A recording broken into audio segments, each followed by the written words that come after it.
Good evening.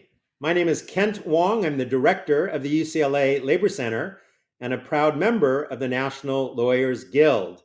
We are very excited to welcome you to our annual banquet. It will be a virtual event, and we hope very soon we will return to our in-person celebration.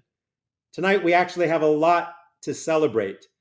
Karen Bass has been elected as the first woman mayor of our city and the first Black woman in Los Angeles history to be our mayor. Karen was the founder of the Community Coalition and a longtime progressive activist. We are currently witnessing a strike involving 48,000 graduate student workers within the University of California, and this is part of a national campaign of worker organizing. Over 200 Starbucks stores, fast food workers, Amazon workers, gig workers like Lyft and Uber drivers are organizing in unprecedented numbers. But we are also gathering to celebrate the day in, day out work of the leaders and members of the National Lawyers Guild who are on the front lines, struggling for justice in the streets of our cities and in the courthouses. And whether it is defending worker rights, immigrant rights, racial justice, a women's right to choose, whether it is fighting for the unhoused, whether it is fighting against police abuse, whether it is building global solidarity, we see the National Lawyers Guild in action. We have 5 outstanding people we are honoring this evening. There will also be a special tribute to my good friend Jorge Gonzalez, a longtime member of the NLG board who recently passed away. So please join us at the end for a tribute to Jorge Gonzalez. And now, to lead off our program, I would like to welcome the 2 co-chairs of the National Lawyers Guild, Dee Barbadillo and Sophia Wrench. Please welcome them.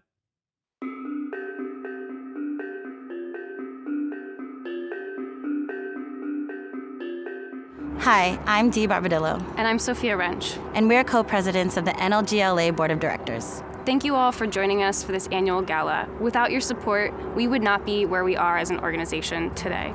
NLG-LA only became a formal nonprofit a few years ago, so a lot of our work on the board this year has been focused around formalizing procedures that have been done on an ad hoc basis in the past. NLG is constantly trying to make the right move in the face of an emergency. But in this world, emergencies tend to be constant, so we are committed to finding ways to make our organization more inclusive and transparent, while still responding quickly and effectively to important issues.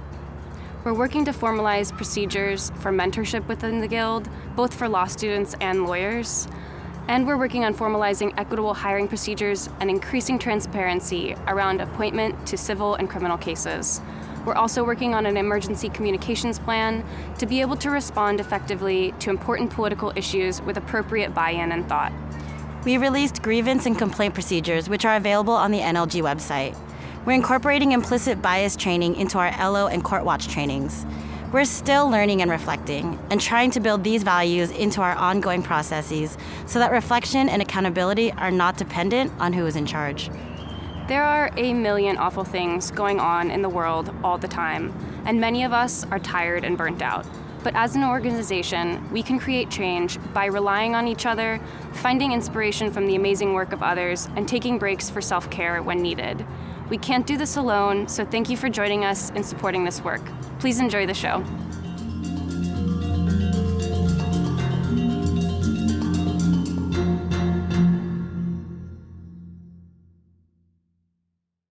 Our first award recipient and our keynote speaker is Councilmember Mike Bonin.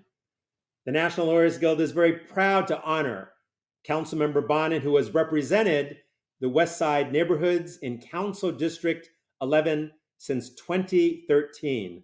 Mike has been a leader in taking on LA's toughest challenges, including bold solutions to homelessness, affordable housing, climate change, transportation, and public safety. As the pandemic hit, in 2020, Mike knew Angelenos would be facing an unprecedented crisis, and he fought for tenants, workers, and small businesses, and new programs to help seniors, families, and children. Mike's stand on behalf of the people he represents has won the ire of the police union, corporate real estate interests, fossil fuel companies, but he has successfully fought for reforms that make it easier for grassroots candidates to challenge the establishment. In 2018, Mike was arrested in downtown Los Angeles protesting the Trump administration's cruel border policy of separating children from their families. Mike helped to lead the successful fight for the $15 minimum wage so that all Angelenos could support themselves and their families. He's been fighting for fareless transit, for LA's buses and trains, for construction of city-owned mixed income housing, for publicly owned banks to finance community investment, and for deploying unarmed, trained professionals rather than armed law enforcement agencies to respond to issues like mental health crises, homelessness, and moving violations. The National Lawyers Guild is very pleased to honor a champion for the people, Councilmember Mike Bonin. Hi, everyone. I want to say thank you to the National Lawyers Guild and to everyone involved for this generous and humbling recognition, and for asking me to be your keynote speaker tonight. I appreciate this acknowledgement tremendously because the past few months, the past few years, the past several years really, have been a fight. And NLG-LA is a crowd of fighters, strong and dedicated people fighting for a better Los Angeles. For me, so many of my recent fights have been about homelessness, a fight against opponents of housing and shelter, a fight to insist on the right to housing, a fight against loud voices that insist housing is not a right, but something to be earned, a fight against criminalization of homelessness, a fight against this narrative that dehumanizes people, and frankly, a fight against an establishment that does way too little. And I should acknowledge that I have not always been a leader in this fight. I took office 9.5 years ago, and I did not want to spend all my time fighting about homelessness. I wanted to focus on easier issues with quicker deliverables and more tangible signs of success. I even experimented with policies that criminalize homelessness. And I will tell anyone who will listen, they don't work. They make homelessness worse. They were wrong then, and they are wrong now. I was called into this fight by relentless advocates who demanded I do better. By my young son who wondered how we could let people sleep outside in the rain and heat. By a worsening and by an undeniable crisis in our streets. And by my own story. I'm an addict, and when I first arrived in LA in the 1990s, in my mid-20s, I struggled with my addiction, and I spent a few nights in my car or on the beach. It was a long time ago, and for a short time, and it is in no way comparable to the experience of anyone living unhoused in an encampment today. But I remember how scary it is. I remember how confusing and frightening it is to not know where you're going to sleep, how lost and alone you feel. I remember how easy it is to fall down and how hard it is to break. And I remember how hard it is to get back up. And I remember how I got back up. Others reached out to me and lifted me up. They helped me heal. And that's what we are all called to do, to lift one another up, not to save someone, but to help them up. When we get down on our knees and look someone in the eye, when we talk with one another, we increase not just their dignity, but our own. And when we hug one another, we magnify and we multiply our humanity. And what's really different today than when I was trying to get back on my feet is that it is now much harder to get up. The terrain is slippery, the path is narrow and congested. And today, as you're trying to get up, people are kicking you, they're jeering you, they're throwing rocks at you, and they're pushing you back down. talking about NIMBYs and cops and reporters and politicians, people who are insisting you are not human enough or not worthy enough to get up. That is wrong. We are all fragile. We are all breaking, and we all fall down. We are all broken angels, and we have to lift each other up and help each other. We can do it. It's going to take a lot more money. It's going to take a lot more lawsuits. It's going to take a lot of advocacy and much better public narrative. It is going to take a lot more housing and a lot more hugs. It's a lot of work, and it's particularly daunting in a country and a society with an economy and a healthcare system and a criminal justice system and a housing system and an employment system that actually manufactures homelessness. But I have faith. I have faith that we can do it because of the people participating in this event tonight. Because of the people who have literally taken to the streets of Los Angeles. Because of the groups of young moms I see doing outreach every day with their toddlers in tow to people living in encampments, offering a bottle of water and a hug, building the bonds of trust necessary to help someone stand up. And I'm inspired by this new wave of progressive elected officials. And I'm inspired because of people in Los Angeles who just last month went to the polls to put money behind support for renters, to keep renters housed, to provide a right to counsel for people facing eviction, to expand homeless housing, and to build social housing. I'm talking about ULA. Everywhere I look, people are animated by love. They're acting out of love. They are pitching in to help their neighbors. They are stepping up to improve their community, and they are organizing to transform Los Angeles. I see solidarity. I see commitment. I see and I feel a lot of love. And because of that, as I leave office in 1 week, I am filled with faith and optimism and inspiration. So even as I leave office, I am not leaving this battle. This work is necessary and more important than ever. We are called to do it. You in NLG-LA engage in the work regularly. You fight the good fight every day. You lead with love. I look forward to joining you. Thank you very much for this honor. Have a great night. Our next honoree this evening is Nayoon Rim, and we have prepared a special video to introduce Nayoon. Please join us.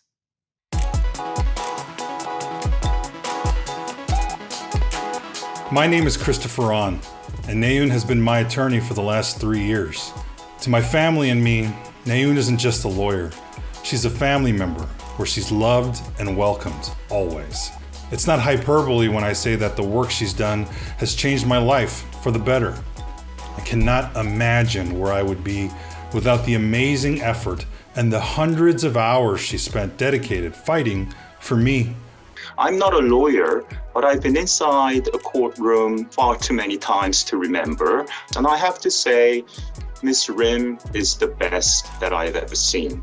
I met Ms. Rim at an extraordinary extradition hearing in a district court, the Central Court Western Division in California, in May 2021. Ms. Rim throughout the day was in full control, perhaps even full command. She was composed, alert, she knew all the case laws, she made her argument with high eloquence. She was wonderful. I first met Nayoon in conjunction with COVID.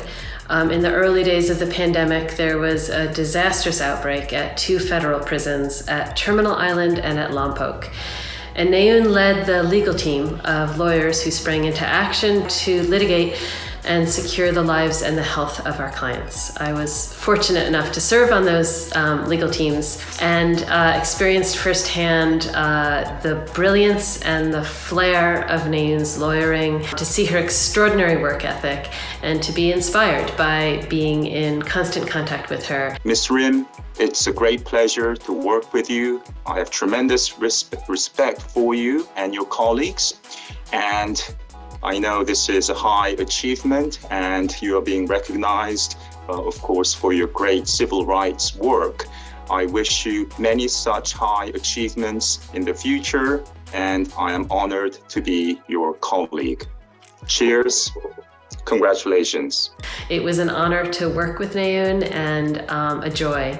And the honor that she's receiving tonight is well-deserved. Congratulations, Nayoon. It's absolutely no surprise that she's being honored today, because if the impact she's made on others is even a fraction of how she's affected our family, then she deserves all of the praise today and more. Thank you, Nayoon, and congratulations.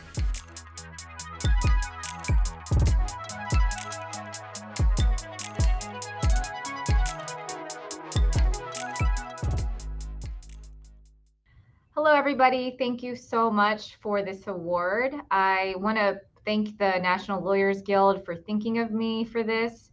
I also want to mention all of the people who really deserve this more than I do. One of the things that I think may have gotten me on the National Lawyers Guild's radar is the case that I brought against Lompoc Prison for the constitutional violations that were occurring during the COVID crisis. And of course, my firm, Manat, Phelps and Phillips, had a big hand in that class action, but we were also greatly assisted by the law firm Bird Morella, which was my prior law firm, as well as the Prison Law Office and the ACLU, each of whom were incredibly vital to the process. Through that case, we are happy that we were able to get approximately 250 people out on home confinement during the COVID crisis. We feel that we should have gotten a lot more out, but through the extensive, countless hours and efforts put in by the people on the team, we feel that we got as many people into their homes as possible. I also want to thank the people at the Federal Public Defender's Office who brought that case to our attention, as well as the people at all of the nonprofits around the world who do this vital work every day. I'm in private practice now, but I started my career in public interest, and I know that the day-to-day work at those organizations may not be as glorious and it may not get as much attention, but the people on the lines fighting every day are really the people who are working at those organizations, and I really appreciate all the things that they do. And it's people like you who make it possible for people like me to do this kind of work. So thank you very much. Our next honoree this evening is Nana Gyamfi, and we have also prepared a special video of introduction. Please enjoy.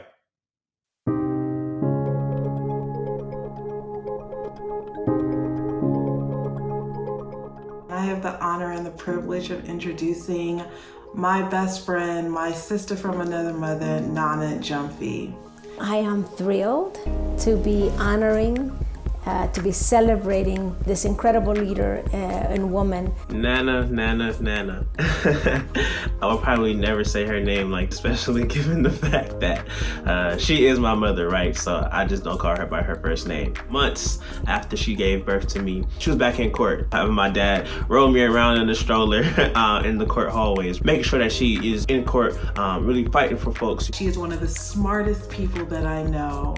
And there's no one who is committed more to human rights and people than Nana Gyamfi. When I met Nana Gyamfi at an immigrant rights gathering, we spent most of the evening talking about our lives because she makes you feel so comfortable about who you are, so that you feel like you have to tell her everything about yourself and about the work and your aspirations, and also a person that you can strategize with, and you can count on Nana to always set you straight.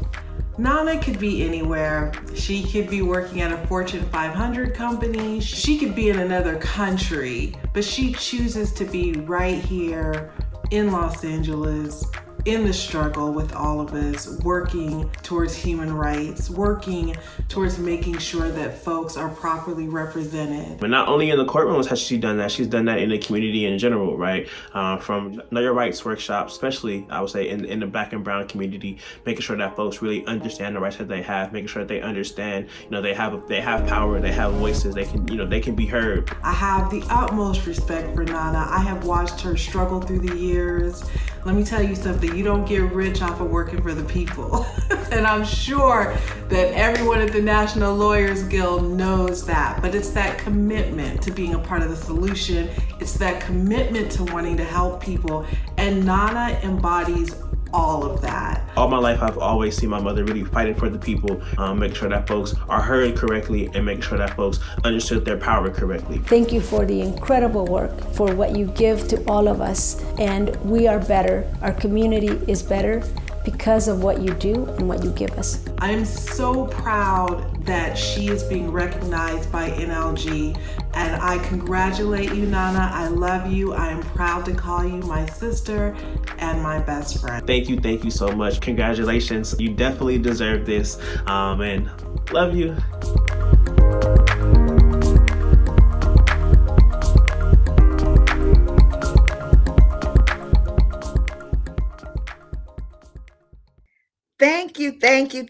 Thank you so very much.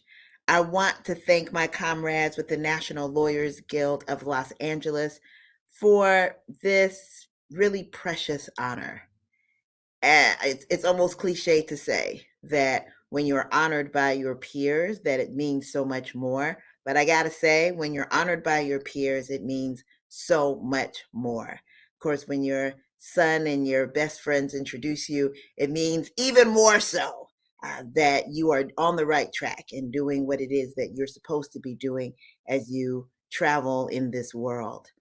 When I look to my left and when I look to my right, throughout my time on this battlefield as a movement attorney, as an organizer, as an activist, NLG in some form or fashion has been there, also on the battlefield, doing what it can and folks doing what they can to be able to support Black liberation, to support those of us who are pushing for the freedom of the people and the planet. And so when you turn around and say, hey, you done good, it means something. And I want to thank you again so very much from the inside of my spirit to the outer skin I got here. Thank you for this honor. Thank you for this recognition. And thank you for the work that you continue to do. It is extraordinary how much the National Lawyers Guild does each and every year. And so please join me in viewing this video celebrating some of the highlights of a year in review of the National Lawyers Guild.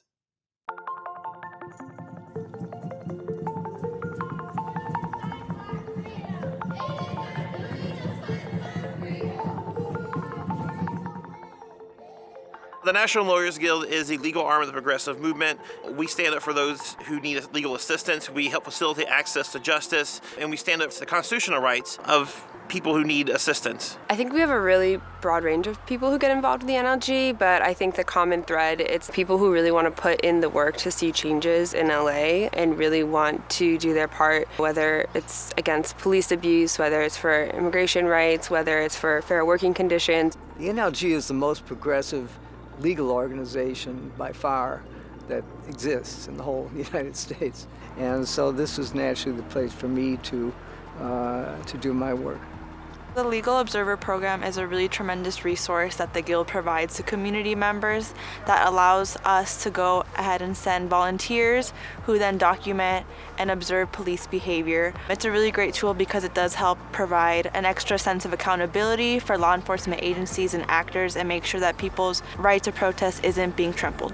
And unfortunately, despite years of litigation and promises the LAPD has made to implement some much needed structural reform has fallen short, and we saw that happen again during the summer of 2020 protests.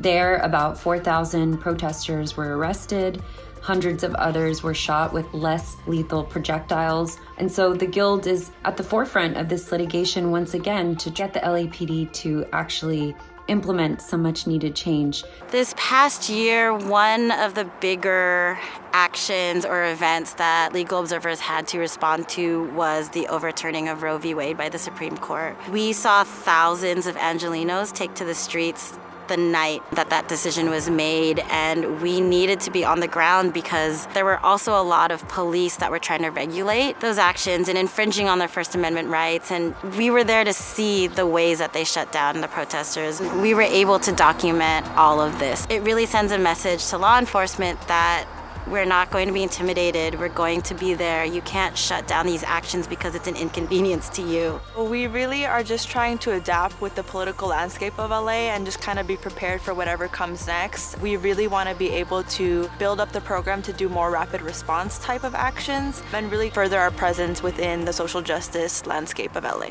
Court Watch LA is a collaborative project, and we're really the eyes and ears on the ground of what's going on inside the courtrooms. It's similar to our Legal Observer program. We send volunteers into misdemeanor courtrooms to observe and report out on what's happening, but misdemeanor courts are really overlooked as a site that's used to criminalize poverty and homelessness and keep people poor, keep people oppressed, keep people in the system. We go in and we just watch the proceedings and see what's happening, and we report back out with the goal of educating the public and informing advocacy in LA. This year, finally, in March of 2022, we were able to get back into the courts after 2 years, and we trained about 100 volunteers. This year, we started doing group court watch dates where we get a bunch of volunteers together and we visit different courthouses around the county. And we've been working with a bunch of really great partner organizations who are doing kind of bigger picture advocacy or other work around judicial accountability. So I think we fill a really important role here in the LA landscape. Check the Sheriff Coalition has done a lot of important work this year. A lot of our work is uplifting the families that survive LASD violence. And one of the things that we focused on this year is Measure A, getting Measure A on the ballot that will allow the Board of Supervisors to remove a sheriff for corrupt behavior by a 4/5 vote. Over the past year or so, we've held forums with family members and community members that have been impacted by LASD violence. We've got members of the Board of Supervisors to come to these forums to sit down and meet with us and to hear the stories. Our guiding purpose is abolition. We want to abolish the Sheriff's Department, and we're led by community members that have been impacted by sheriff's violence. NLG legal observers come to these events that we disrupt that the sheriffs are hosting, and it definitely changes the dynamic substantially. They're not able to be as aggressive, they're not able to put their hands on us as much and things like that because they know someone's watching. There are a couple 100,000 people who are on a sinking ship and they are scared to death. And I'm talking about tenants who are on the brink of being evicted with nowhere to go, no help for them, and becoming among the gigantic population of homeless that we have. What's the work that my colleagues and I do on the Housing Committee? We represent clients in eviction cases, and we give them advice, and we do negotiations for them. There have been evictions all through this supposed moratorium, all through the COVID crisis. They have been limited somewhat by some good laws that were passed that are about to expire. Contributions to the Lawyers Guild can help fund lawyers to help these tenants from getting thrown out into the street. I highly encourage people to either dust off their green hat if they trained before or to get trained up to be a legal observer. It's a great way to understand what's happening, and I think we're going to need more LOs in the future, to be perfectly honest. I think everyone who really comes to the NLG are looking for a sense of purpose and really wanting to get involved in this meaningful work where we use the law in order to further the progressive movement and really uplift activists and organizer voices. For me, my central mission is always, how do you create a society where everyone can thrive, everyone can succeed, and everyone can have access to the resources they need in order to do so? And the Guild is at the forefront of that fight, and I am very proud to be a part of it.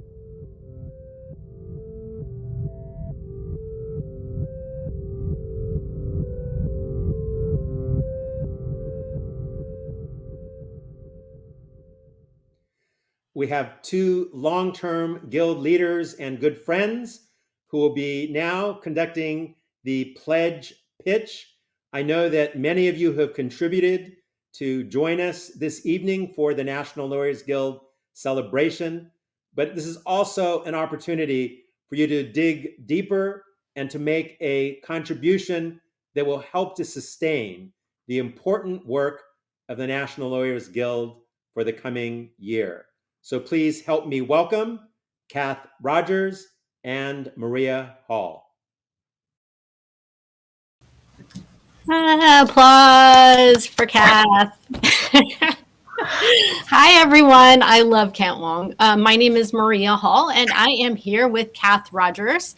I guess by way of introduction, I am a former co-chair of the Lawyers Guild chapter here in LA. I also co-host the Lawyers Guild radio show on KPFK 90.7 every Wednesday at 3 p.m. with Jim Lafferty, our long-term executive director.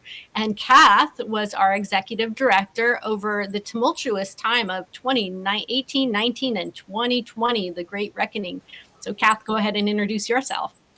Hi, everyone. Kath Rogers. Like Maria said, I'm the former ED, or a former ED in an amazing line, and came after Jim Lafferty.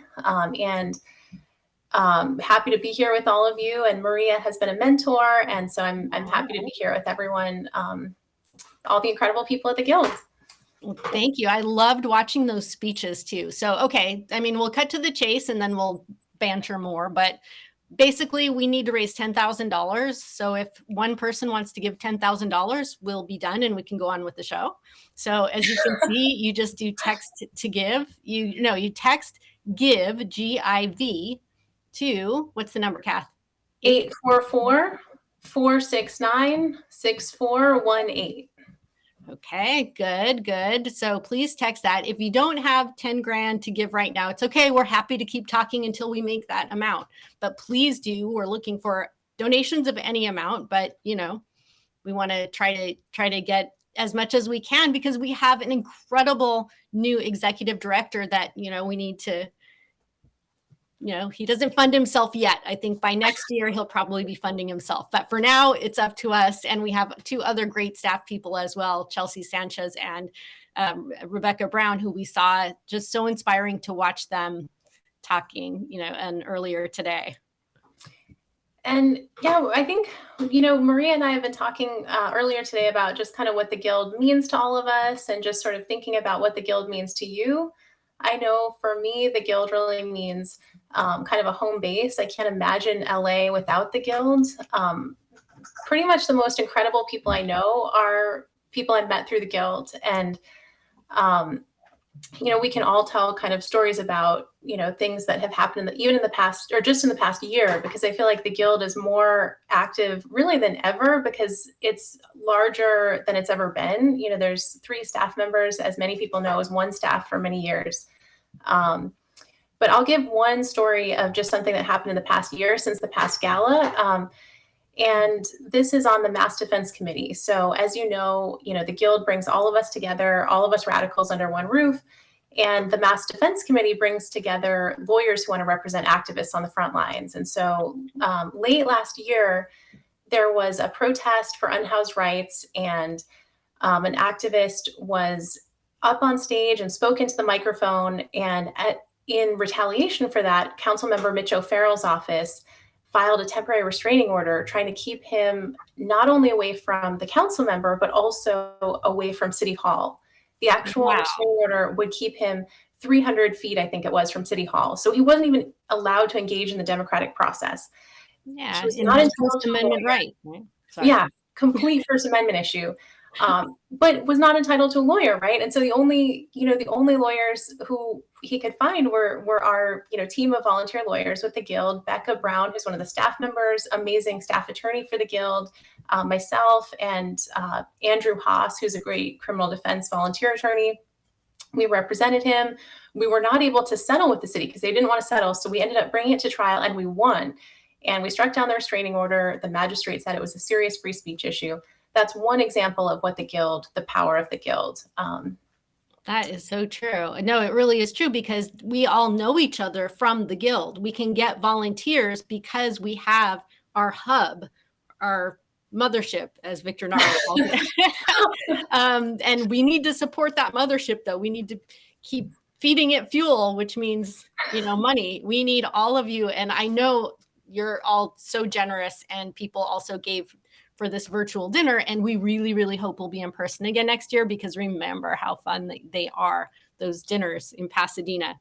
But we really need a little cha-ching here because we really need to be good to our workers. We fight for the rights of workers, and we need to be good to our workers, namely Chris, Rebecca, and Chelsea. And we need to make sure that they're paid. We need to also grow. And that's how we show our commitment, is by giving. So if you can give $10,000, I don't know if, Marco, we have a technical, it's sort of new here, so I don't know if we can see that thermometer. Here we go. Great. I know we have a couple of, oh yeah, there. Okay, so I know we do have a couple gifts coming in, which thank you. Thank Thank you, Kurt Peterson, Morgan Ricketts, Barbara Hadsel. This is amazing. Okay, Yay. for some reason I can't see it. So Kath, you'll be the one to. I can. So we're at 25% of our goal right now. Oh my gosh! Wow. Yeah, so we're already 25% of the way there. Thank you to everybody who's given, and we'll encourage, just think about what the Guild means to you, and think about how, and try to imagine LA without the Guild. It would be a completely different place. Imagine the protests that you've been to that are staffed by legal observers that have kept protests safe. Think about the Mass Defense Committee, our Housing Committee, Workers' Rights Committee, the ways that it has brought us together to do pretty incredible things. And people do, we do ask for membership fees, obviously, but people really do kind of give what they can. And so this is one of those times when you can really give and express your thanks. And I loved especially the very first opening that Sophia and Dee did together. And those are two relatively new board members, and they're both fantastic. And Sophia is a law student. So we are actually, we're being led by students, and Dee has been an amazing leader on the Legal Observer Committee, especially. She's been out on the streets, like literally in the streets and putting her body in harm's way, as many of us do legal observing. So that's what you are funding when you give your contribution to the Lawyers Guild. And that's what we need to keep on pushing. So let's see. Kath, are you able to see text to give? We have thank you to Jeremy Blasey, who just came through. Hey, Jeremy. Thank you, Jeremy. Honoree. Local Unite here 11. Unite here 11. Oh, and thank you to Dorothy and Brian. Thank you so much. All right, I would say currently at about 30% of our goal here. This is amazing. And remember, everyone, it is a labor of love. We don't get those big corporate, grants, those big corporate dollars. And that's great, because then we don't have to answer to those big corporations. Yeah, we don't have big grants. We don't have big law funding it. There's no big dollars. It's all from the people, who are doing the work, who believe in the mission. Yeah. And it's pretty low key. People don't, sometimes we have been criticized a little bit for not putting our names up front and center all the time, but that's because we're behind the scenes a lot of the times. A lot of times we are there to support other community groups. We are not the front people. We are there to support. So yes, that is a challenge though, because if we get our name everywhere in lights, everyone knows about it, then that's a different thing. But that's not what we're about. We are about supporting the progressive grassroots movements, like the Check the Sheriff Coalition, which was amazing. And I got to meet a lot of them on the radio show. And without Check the Sheriff Coalition, we could still have Sheriff Villanueva. So, they did incredible work. Seriously. And that won by a landslide. And that was an idea that, Measure A. Yeah, Measure A, was incredible, which gives the Board of Supervisors the power to take out a sheriff for good cause. Oh, thank you to Gary Blasey. Gary Blasey too. Housing Committee is in the house, literally and figuratively. Begonia, it doesn't list the whole last name, but DeSalva, I believe. Thank you. Wow, awesome. Oh, Morgan, oh my gosh, Morgan, that is so generous. Thank you. Oh, Morgan, you're amazing. Oh my God. Wow, look at that. We're almost at 40%. I'm being optimistic here. Woohoo! Who wants to put in their name in the ring? Let's see some. And yes, they are related. Jeremy and Gary are father, son, by the way. Incredible, radical household there. Okay, so what else? We had some notes, but you know, who needs notes when you have Kath Rogers here? Kath, talk about law students. Talk about the importance of giving law students a home. And I can talk about that too, because I was one of those law students way back when that found my home otherwise totally alienated from the legal profession. Yeah, I feel like law school does everything it possibly can to steal your soul and make you forget why you went to law school. And that's why the Guild has our annual disorientation, where law students come in and realize that you can be a radical lawyer, and there is a way that you can do what you actually came to law school to do. Yeah. Because that gets completely burned out of people. Just because of the nature of law school. It's so true. You know, at the last one, I think it was, or 2 times ago, I did a poll because I was doing a PowerPoint for the introduction of the disorientation, annual disorientation law student retreat. And I asked them, what is your number one fear going into law school and becoming a lawyer? And I said, one of them was pass the bar, you know, afraid of not passing the bar. Another one was law student debt. You know what the number one fear was though? It was being afraid of losing my authentic self. Wow. Yeah, I feel like the Guild empowers people to do what they authentically came to law school to do and pursue the radical path they set out for. Yeah. Because there's so many ways that you can just live in fear, right? And so I feel like the Guild has been a place, definitely for me, that has made me want to only be on that authentic path. Yeah. Oh, thank you, Victor Naro. Woo-hoo. Okay, we got to keep telling people how to do it. Victor, you're awesome. Thank you. And he knows a lot about law students and authentic self. Text GIVE to the number 844-469-6418. Yeah, keep doing it. We're at 3,600. Okay, wait, I'm going to do it myself right now. Okay, I know. I was like, where's my cell phone? I need to do this. You're so making me want to give to the Guild even more than I already gave. So, and we can walk you through while you do it, Maria, and then I'll do it. Okay. I can walk people through kind of what the Guild has accomplished in the past year. Yeah. The Guild is out basically more than ever on the street at Legal Observer events, at hundreds of Legal Observer events this past year. Like we talked about with the Check the Sheriff Coalition, I mean, that's just groundbreaking and, really paved the way to get our horrible sheriff out of here. The Workers' Rights Committee has incredible Know Your Rights resources and Know Your Rights trainings. There's a weekly tenants' rights clinic that Ira helps to staff. We saw him earlier in the program. All right, I did it. Let's see if it works. We'll see how quickly it comes up. Okay, we'll see what happens when I try to talk people. And Niels Frenzen, oh my gosh, he was at my law school. Hey, Niels. Back in the day when I was in the post-conviction justice clinic, and he was the immigration clinic teacher.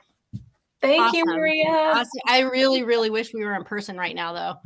And next year, I think we can do it in person if, knock on wood, we get a handle on this. So, yeah. And this is literally, it was a long time ago since I was in law school, but we remember, I have friends that were 2Ls when I was 1L, 3L, 1L, whatever. And we are still friends to this day. My mentors, who were my mentors then, are still my mentors to this day. It's really different when you're working for a company. Bob Newman, woohoo, 250. Yeah. Thank you, Bob. Yeah. So oh my gosh, Morgan, you already gave. Oh my gosh, you are so generous. Thank you, Morgan. Oh my you gosh, were amazing. We're over halfway there. Woohoo. I will definitely be sending Morgan a bottle of wine and flowers. Yes. And Morgan is also a board member. And yeah, see, now I lost my train of thought. But one thing that I did want to shout out there is we may be known for the legal observers out there, which is amazing. Mass Defense Committee, of course, the First Amendment rights issues. But what you may not know is that we're also branching out into environmental justice. We have a new environmental justice committee that was initiated by Morgan, who just gave, and it has all of our friends from the EJ, environmental justice groups, on that committee, but our housing rights is really, the housing committee is really the one that's near and dear to my heart, because that is a listserv where we share templates. It's, believe me when I say, not everyone agrees on everything. And a lot of times there is, heated debates and things, but everyone comes together to share templates, to share ideas, to put aside our personal feelings, even when they're not, usually it's very collegial, but even when it's not, when it comes to helping a tenant, forget it. Our own egos go out the window. It's all about sharing the templates. It's about getting the result, getting the person, their home, fighting against the landlord attorneys, whatever it may be, really rooting each other on. It's really incredible. And yeah, everyone is on that. Right, Kath? Yeah, absolutely. And something else I wanted to lift up too is the Court Watch LA program that you heard Becca talk about earlier, which is pretty incredible. Oh, here we have thank you, Kent Wong. And it put me as Catherine instead of Kath. I can't see it now. How do you? I don't know why I can't see it. Oh, I know why, because I have to make it big. No, I don't know. Anyway, keep shouting out the names, Kath, because sometimes I can't see. Yeah, we had. Oh, there, I can see. Wow! Thank you, Ken. Woohoo! Yeah, Kent Wong has been a great friend of ours. He's so generous. Again, I think we need to send him some flowers and some wine, because he always MCs our events for us. And yeah, but I can't wait to MC. Yeah. I can't wait to be in person again, because we see everyone from, every legal services organization, every, plaintiffs, civil rights law firm is there. Yeah, it's really inspiring. And, I do have to say too, I think we are going to have a little bit of a tribute to our friend Jorge Gonzalez, who passed last year. I was thinking about how much he mentored also all of us, and really showed that you can be a civil rights lawyer. You don't have to, have any certain GPA. You don't have to be from any particular Ivy League school to do civil rights law. You can absolutely do it. I think about all of the, he was so happy to be volunteering to be a professor at People's College of Law, which is the Guild Law School. It was founded by the Guild Law School. Marco Amador, woohoo! Thank you, Marco. Thank you. Yeah, I just think about all the people who have just been keeping the thread. And the Lawyers Guild, the National Lawyers Guild, was formed back in the 30s, back in FDR times. And Dan Stormer, wahoo! Look at that. We only have to banter for $3,000 more, Kath. All right, time to pull out the wine. Okay. Oh, Maria, I should have had a glass. Okay. I was waiting until we were almost done. I'm glad you brought up Jorge, though. Yeah, and I think a lot of people came together this past year at his funeral, and just remembering. I mean, he is like the epitome of a guild mentor, right? Like, he would always answer the phone. He would always be there for younger attorneys looking to learn. And there are so many people like that in the guild, but Jorge was like, for me, I can't tell you how many times I called him for advice or, to help with cases and volunteering. Yeah. And I remember he came to Echo Park. We were helping to represent an unhoused activist in Echo Park. And he shows up with like this huge fruit basket that he just bought for people to pass out. And I remember just sitting there with him in the park. And it was just so moving to see like someone who'd been involved for, how many decades, like 4 decades in this movement. Yeah. Yeah. And that's what it is. It's because we know each other for our whole lives, because we are dedicated to a purpose, not to something that's like just making money and having a big, 401k. And hopefully we can have a little bit of that, but that's not what our purpose is really fighting oppression, and really fighting for the rights of humans and animals and the environment. And because we do have that core belief, which is the mission of the Lawyers Guild, that those rights are more sacred than property. Property comes and goes.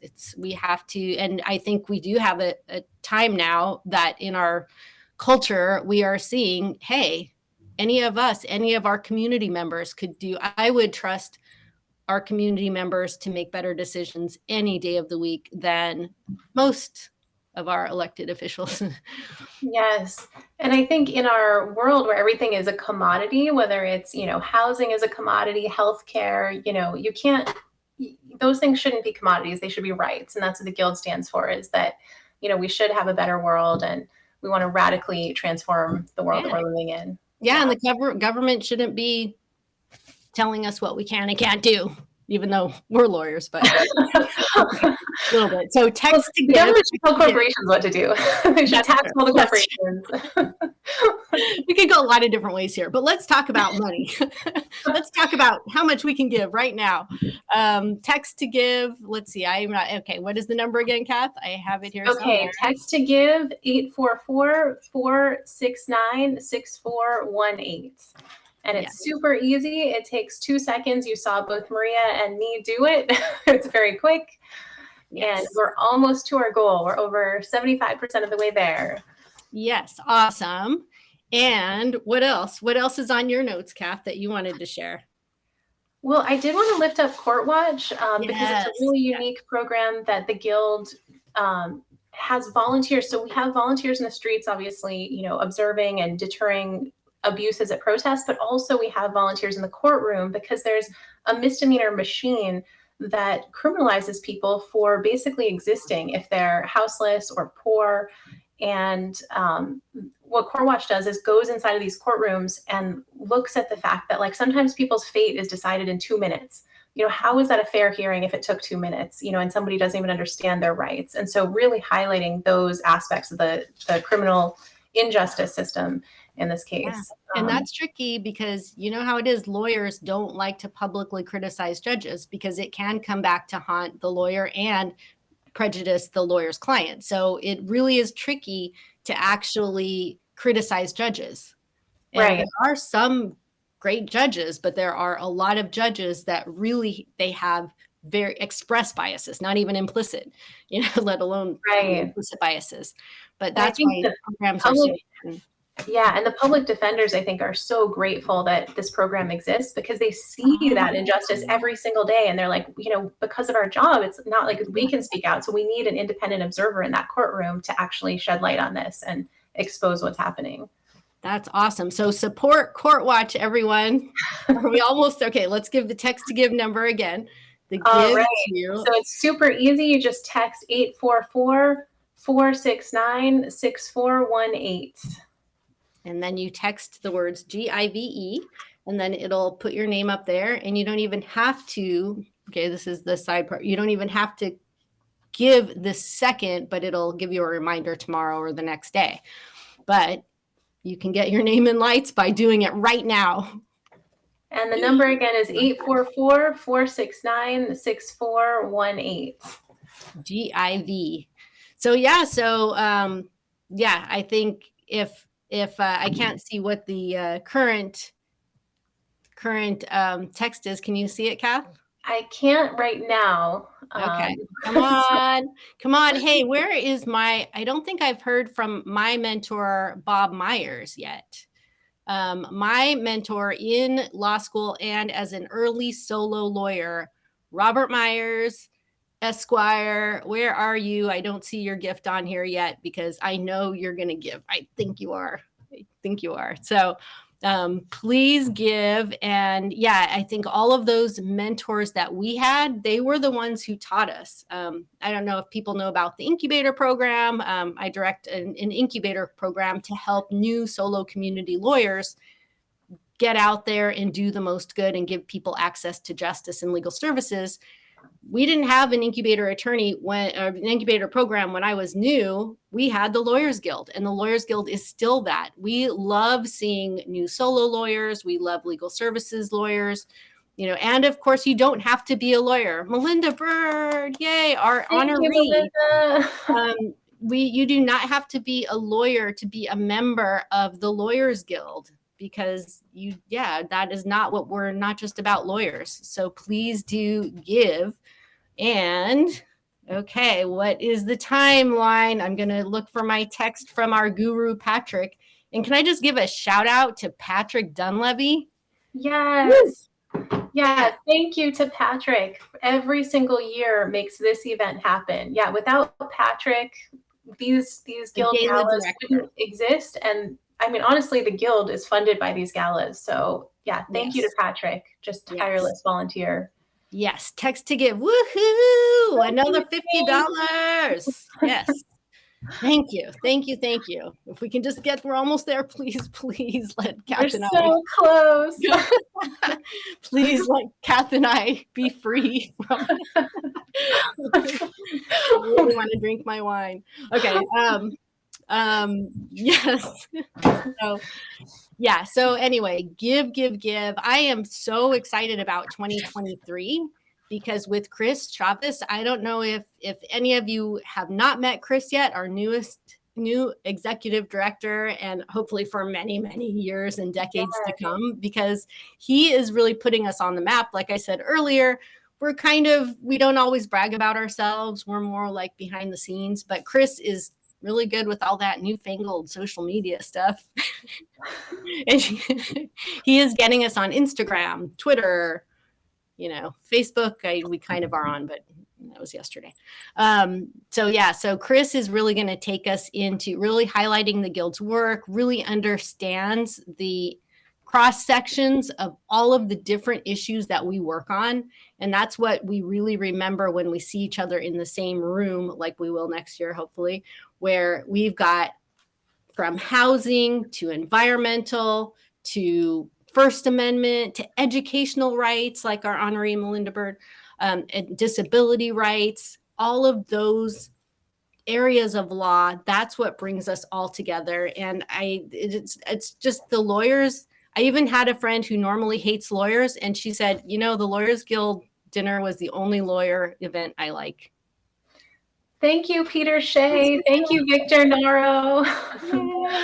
Amazing. We're over 75% of the goal. Wow. No, this is great because I know it's really hard to do virtual things. I mean, I know it's abstract and it's like, but it is inspiring. I really loved the speeches so far. I'm looking forward to the rest of this evening. So who else? Yeah, I know Bob Myers is going to give tonight. Bob Myers, Patrick, can you do me a favor and call Bob Myers and tell him to do this so that we can be done with it? Who else? Who else haven't we heard from yet? Instructions out there one more time. You can text your gift to 844-469-6418, and it's super easy. The instructions just pop right up on your phone, and it takes about 30 seconds. Yeah, even that, we did it online. Yeah, so 844-469-6418, and that's a GIVE, give. And it's exciting times out there. I mean, with City of LA, and there's so much opportunity, and there are law students out there just I can't imagine being a law student right now. It would take so much courage, even more than back then, when I was a law student. And I think you're right, Maria, though. It is an exciting time. And with the recent election, I loved what Councilmember Bonin had to say about, Measure ULA, which is basically a tax on mega mansions that will fund affordable housing to the tune of almost $1 billion a year in the city of LA. So it's unprecedented level of housing, affordable housing for people who are most vulnerable, who need it most, as well as renter protections, the biggest investment in our city's history. And that won by, I think it was 57% of the vote. Incredible. Amazing. That is amazing. And I was surprised at how many things I voted for actually won, or voted against actually won. I mean, right. We have woohoo! Got another one. Kyle and Leanne, thank you so much. Yeah, we're almost there. Victor donated again. Thank you so much. I know they're like, please make them stop. I'll give anything. We want No, to set Maria and Kath free. I know, right? I can't wait to see everyone again. Seriously. Yeah, it's so much better to see everybody in person. Yeah, I can't wait till next year when we're all together. Yeah, and our law students and our mentors, everything. I think now we do have such a great mixture of different cultures and different ages, and it's pretty wild. It's like, I think Jim Lafferty would be the first to admit that you can teach an old dog new tricks. So hopefully he won't get mad at me for making that and I think he would think, don't insult the dog. That's how he would be. Okay, so we have 2 more minutes left. Okay, final push. Okay, come on, everyone. You can do it. Let's rally. Yeah, I would just say think about, what you've gotten from the Guild. If there's, CLEs that you've attended, if there's people you've met. I mean, Maria is someone I've met. I can't even tell you the people I've met through the Guild. And I feel like an investment in the Guild is an investment in your community. And, we're building this community together. Woohoo. And yeah, don't be intimidated by those. There's some big gifts on there. Don't be intimidated by that. Put in if you can put $5 in, that's amazing. You're giving. That is what it's about. It's about making that contribution and being part of it. Yes, absolutely. Yeah. Thank you, Charles. And we didn't mention the Workers' Rights Committee. The Workers' Rights Committee this year just translated the Know Your Rights document. They have a booklet. They translated it into even more languages. So now it's like Tagalog, I think Mandarin, Spanish. Oh, that's amazing. Yeah. So everyone is busy. Everyone is really happy. Yeah. And the Environmental Justice Committee, we have people from from Communities for a Better Environment, my alma mater, and from where else? You're on that committee as well. And it's Communities for a Better Environment, Eastern Communities for Environmental Justice. I don't remember all. Earth Justice, I think. Yeah. No, it's everyone coming together. And Check the Sheriff Coalition is really my favorite, one of our favorite groups that we work with, because that one is, it's actually community members. The heart of it is community members whose families were impacted by sheriff violence, meaning they have a family member who was either killed or really seriously hurt. And then the sheriff was coming back on them, harassing them for making it public. So this coalition has become so strong and powerful. And we do have our Rebecca Brown, our staff person, and as well as many, many Guild lawyers are part of that too, because we all watch each other's backs.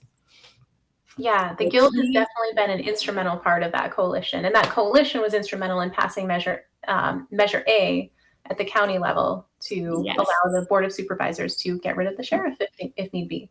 Woohoo! Yes, Measure A. Okay, so I hear they are going to let us have a break now. So I don't know what the final number is. We may still have a tiny bit left to go. So if you were taking a break, oh my gosh, we're so close. Yay! Thank you, Lindsay. Yes, I think by the end of the night, we're going to get to that 10. If we could make it even further to 20, awesome. But we'll get to the 10 by the end of the night. I'm pretty confident about that. So please do give. Please, we'll flash that text number again throughout. So please do. You don't have to wait. Do it as soon as you can. Thank you, everyone. Thanks for being patient and listening to us talk. Thank you, everyone. Begging. And yes, we love you. All right. See you soon, everybody. We are very fortunate to have a performance from my very good friend and longtime Guild member, Mia Yamamoto. Mia Yamamoto performs her interpretation of American Skin 41 Shots, a song by Bruce Springsteen. This song is about Amadou Diallo, a Ghanaian immigrant who was killed in 1999 in the doorway of his apartment when New York City police shot him 41 times after mistaking his wallet for a gun. Please help me welcome Mia Yamamoto.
Shots, and we'll take that ride across this bloody river to the other side. 41 shots, they cut through the night. He's kneeling over his body in the vestibule, praying for his life. Is it a gun? Is it a knife? Is it a wallet? This is your life. It ain't no secret. It ain't no secret. No secret, my friend. You can get killed for living in your American skin.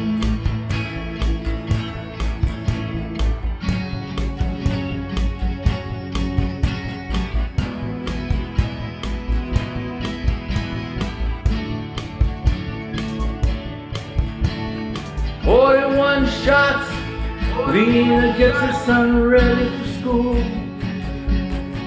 She says, on these streets, Charlotte, you got to understand the rules. Promise me, if an officer stops you, you'll always be polite. Never ever run away, and keep your hands in sight. 'Cause is it a gun? Is it a knife? Is it a wallet? This is your life. It ain't no secret. It ain't no secret. No secret, my friend. You can get killed for living in your American skin.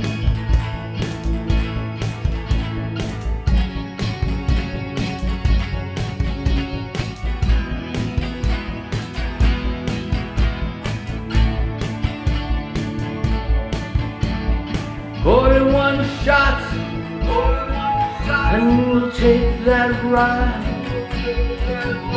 across this bloody river to the other side.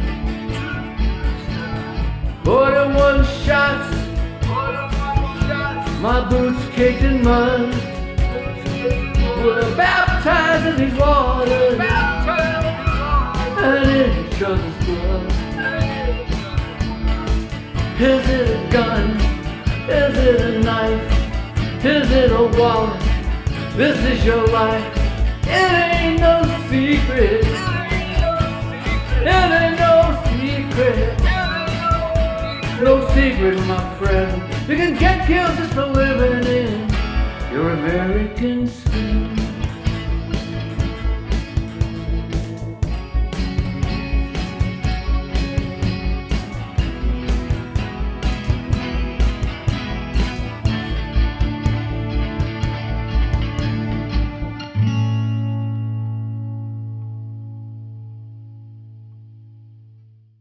Our next awardee this evening is the Community Power Collective. The Community Power Collective has been at the forefront of fighting for the rights of street vendors and have won significant policy victories. please join me in watching a special video prepared to celebrate the work of the Community Power Collective.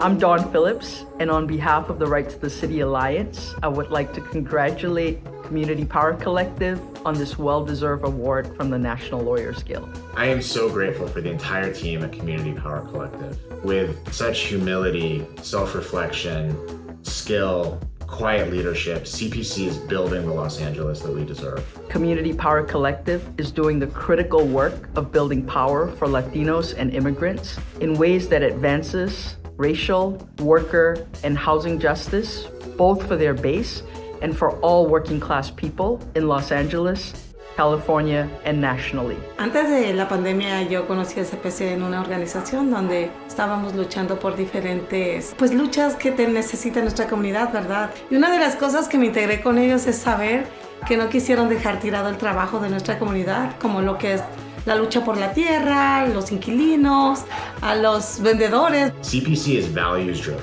They are committed to building power and leadership through grassroots organizing, community-led policy, arts and culture. They're driven by a commitment to economic justice, community control, housing justice, racial justice. And every single moment of every single day, their actions line up with those values. They're doing this work in ways that fundamentally transforms the people involved by building their imagination and actual capacity to affect the types of systemic transformation that we all need and deserve. CPC does not do policy just for policy's sake. Every bit of analysis, strategy, tactic, everything is carefully coordinated and aligned with power building strategy. Because changing the power balance is what makes the work transformative. And that's what CPC is about, and that's what CPC does. Para mí ha sido algo muy bonito porque incluso en plena pandemia con tantas necesidades, CPC hizo muchos cambios en nuestra comunidad. Hizo cambios desde traer recursos de despensas a nuestra comunidad. También otra de las cosas que CPC logró fue leyes para los vendedores, que fue muy importante seguir empujando esas leyes aún con pandemia. We have a lot of work to do right now in LA to repair some very deep harms and to build and sustain multiracial coalitions. CPC's work shows us how this is possible, and working with CPC gives me so much hope for the future of our city and our region. Thank you, Community Power Collective and the National Lawyers Guild. Estoy muy contenta y felicitando a CPC por este reconocimiento, pero también por toda la lucha que ha entregado nuestra comunidad. So congratulations to the entire team on this amazing and well-deserved recognition. And on behalf of Public Council, thank you for struggling with us, thank you for building with us, and thank you for inspiring us.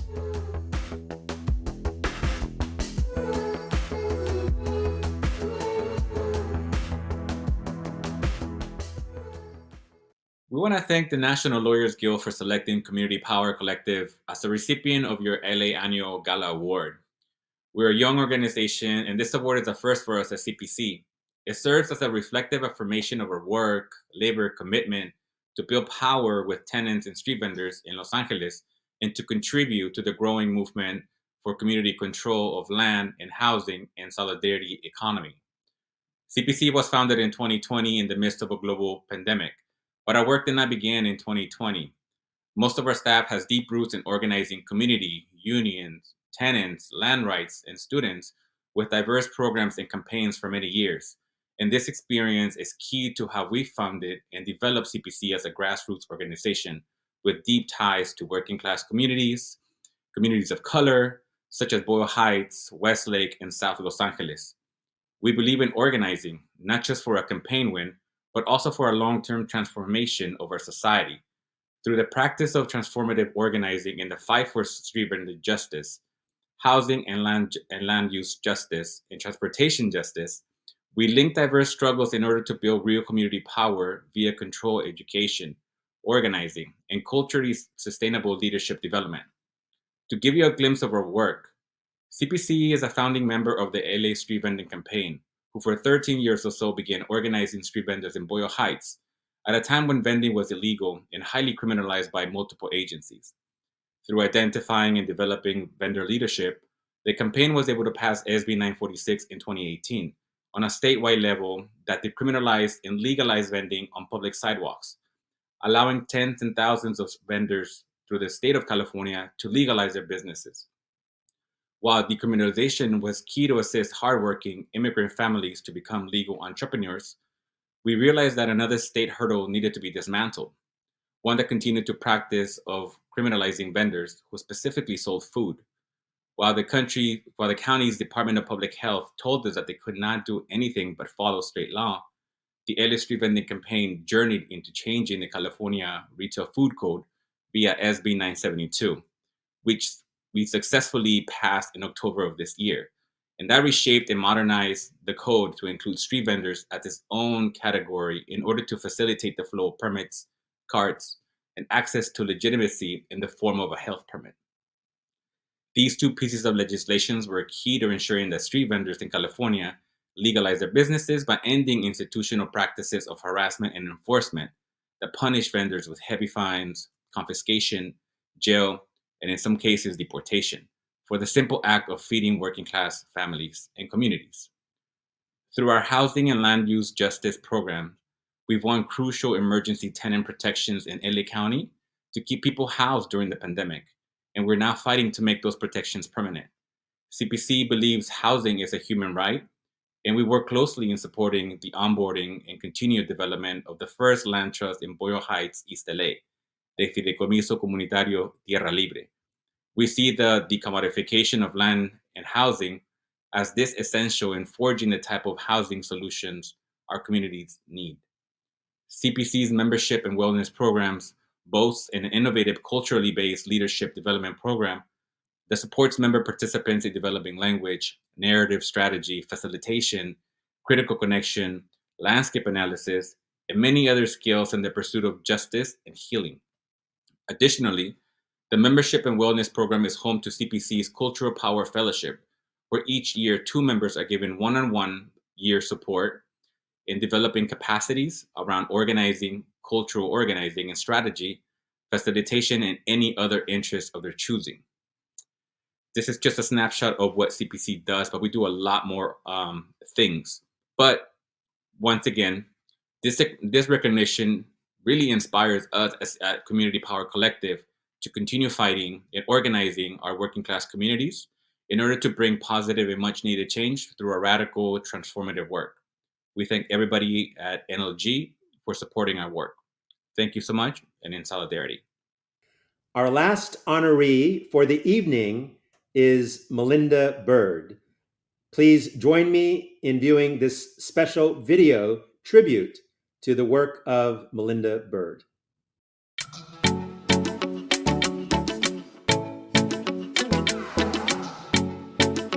It's a privilege to introduce Melinda Bird on the occasion of her receiving this award. Melinda has changed the lives of literally hundreds of thousands of people, most often people living with disabilities. Melinda is widely known as a brilliant and effective litigator. What many people don't know is how much time she spends going into locked facilities herself, talking to the people in those facilities. Melinda's not someone who creates a case or constructs a case and then goes looking for plaintiffs. Exactly the reverse. Melinda's litigation, by and large, is built on the stories that she has heard firsthand. I consider myself fortunate to know Melinda Bird for well over 30 years now.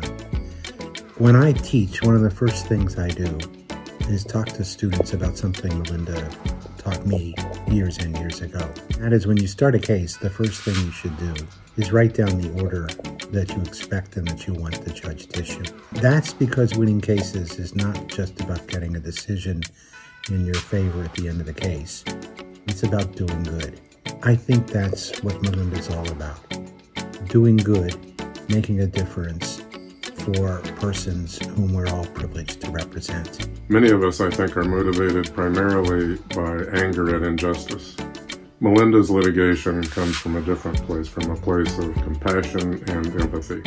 For Melinda, the goal is not to win the case necessarily, but to achieve the real systemic change that her clients need as quickly as possible by whatever means will make that happen.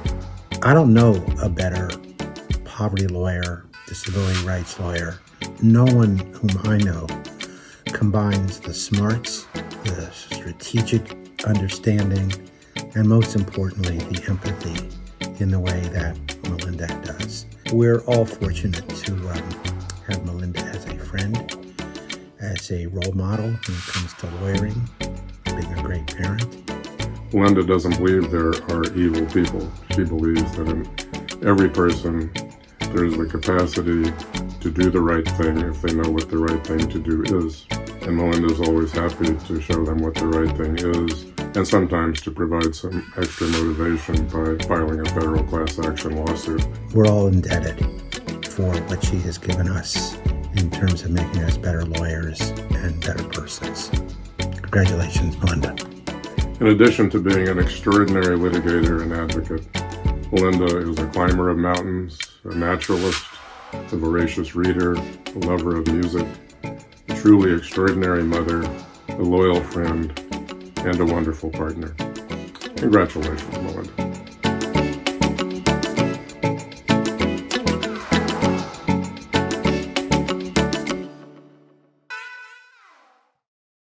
Thank you to the Lawyers Guild for this honor and for hosting such a lovely event. I'm deeply touched to be included among the honorees. My work has focused on social and economic justice and disability rights. As a young woman, I committed myself to this because I wanted to act affirmatively to make the world a better place. In the words of Marge Piercy's great poem, I wanted to be of use. Reflecting on more than 40 years of active and often difficult litigation, I find that I've loved it and enjoyed myself immensely. I've gone into many institutions, mental hospitals, group homes, nursing facilities, jails, juvenile halls, and it's heartbreaking to see how people suffer from abuse, isolation, and dehumanizing stigma. But I also find great meaning in bearing witness to their struggles and joy when we were able to use the law to leverage change, however slight. Bearing witness has been one guiding principle for me over the years. Brian Stevenson said, "We cannot create justice without getting proximate to those who are suffering and marginalized." We get proximate when we file lawsuits that tell the truth about people's lives. We bear witness when we flood the courts with graphic declarations from affected clients. By getting proximate, we give our clients voice and create a moral imperative for a court to act. Another principle that I've followed is to use our lawyer privilege to create some respite and leverage for those excluded from power. We use litigation to stop bad things from happening, if only for a while. This is not a real solution. That takes a mass movement. But we have bought time and space for our clients. I've led and worked on teams that stop cuts to Medi-Cal, mental health, and home care services for classes of more than 300,000 Medi-Cal recipients. We've forced jails and prisons to accommodate disabled prisoners and reduce solitary confinement. We stopped schools from denying services to disabled children and ended their needless institutionalization in psychiatric facilities. And we stopped the closure of LA County's preeminent rehabilitation hospital, Rancho Los Amigos, where my oldest daughter had received her custom wheelchair.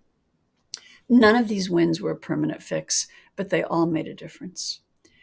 As a final principle, I've tried to be relentless, motivated by a desire to serve, not win.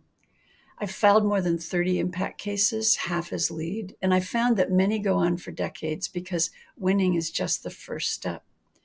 If I focus on how badly other people act, I will certainly tire.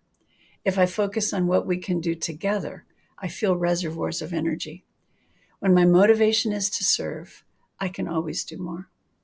And in my own organization, Disability Rights California, we continue to do more. To reduce the footprint of the carceral state, we are forging new approaches with an eye to abolition and not just nicer cages for people. With a movement lawyering lens, we are partnering with community groups to get cops off school campuses and reduce anti-Black bias in discipline. We are incorporating an intersectional perspective in our legal work by acknowledging people's whole identity and the impact of racism, ableism, and bias based on sexual orientation and gender. In these sometimes very dark days, I remain optimistic and hopeful. Everything I have done has been a communal effort, always with friends and comrades. I'm especially grateful for the patience and love of my family, my children, Aiden and Ella, and my brothers. Many thanks to Bob Newman and Dick Rothschild of Western Center on Law and Poverty, and special love to Professor Gary Blasey. And a shout out to folks from Disability Rights California, my home for more than 25 years. I look forward to continuing the work with you and with the National Lawyers Guild. Please give generously to support our chapter in the year to come. Thank you. The National Lawyers Guild honors Jorge Gonzalez, who passed away earlier this year. Jorge was a good friend of mine who I first met when he was a law student. And over the years, we worked together on many campaigns for immigrant rights, worker rights, and social justice. He always greeted his friends with a warm smile, a firm hug, and always took the time to see how you were doing. Jorge dedicated his life as a champion for the rights of the oppressed, the accused, and the unseen. He was an activist inspired by the Chicano movement. He had initially studied to be a special education teacher, but he went on to law school at the University of Southern California on a full scholarship. Yet he never lost his commitment to teaching and mentoring young people. Jorge was a true people's lawyer. His first legal job was with El Rescate, a nonprofit agency dedicated to the legal defense of Central Americans. And he defended hundreds of people from deportation.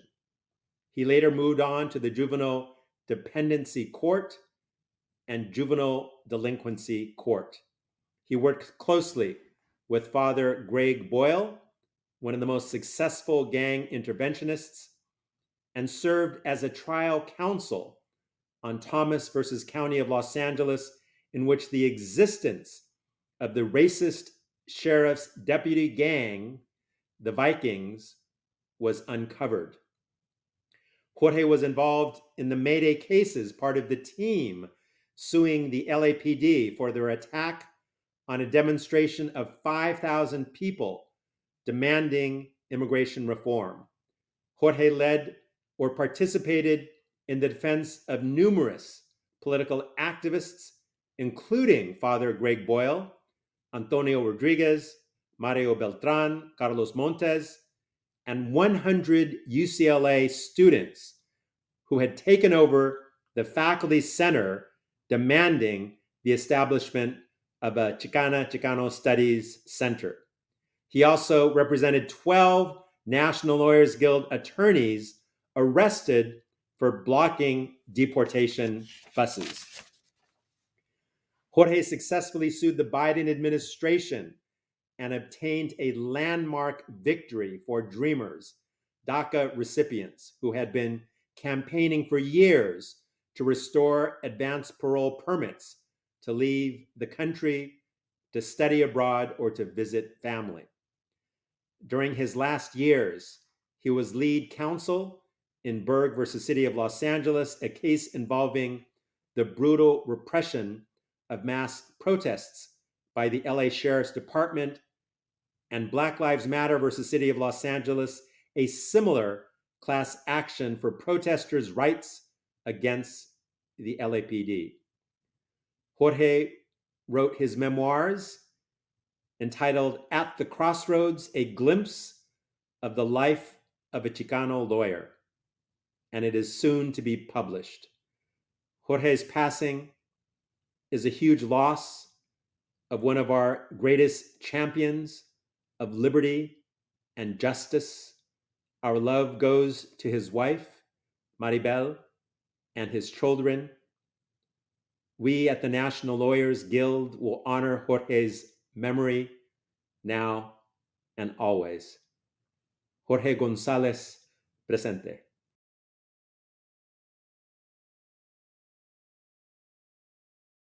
We now have a short video featuring three good friends of Jorge González who will share their remembrances. With us are Guild leader Cynthia Anderson Barker, a good friend of Jorge, Pitzer professor Jose Calderon, and Justice Carlos Moreno.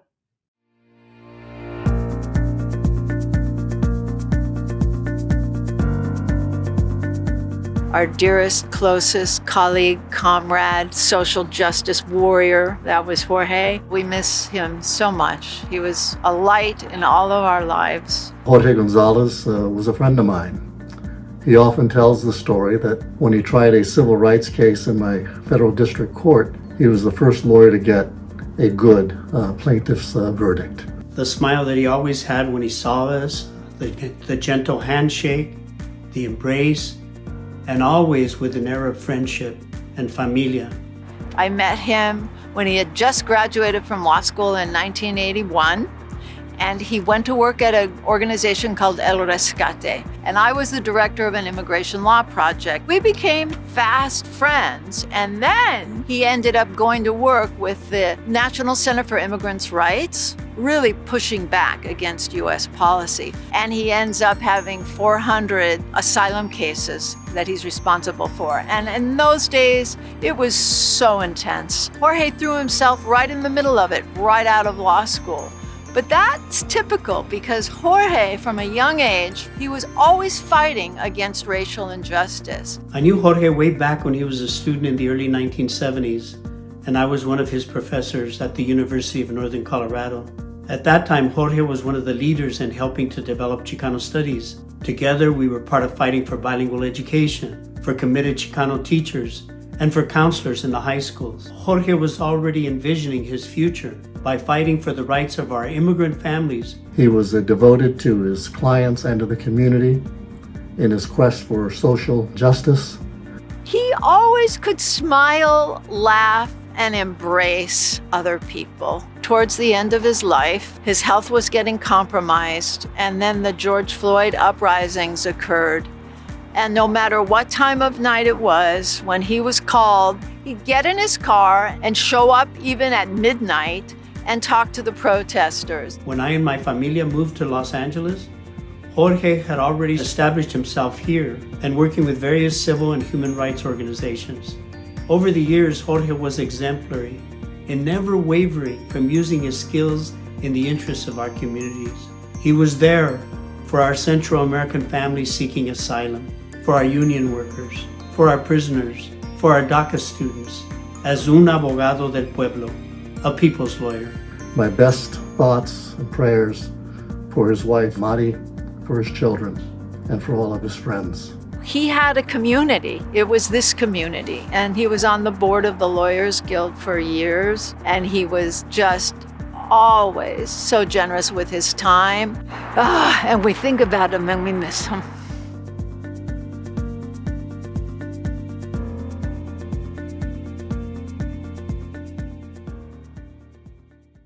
This concludes our annual banquet of the National Lawyers Guild. We wanted to thank the board of the National Lawyers Guild, all of the volunteers who helped to make tonight's event successful, and to each and every one of you, not only for your contributions to the work of the National Lawyers Guild, but your continuing work to advance the movement for social and economic justice. We hope to see you again at next year's National Lawyers Guild banquet. Hopefully, it will be in person. Thank you so much, and good night.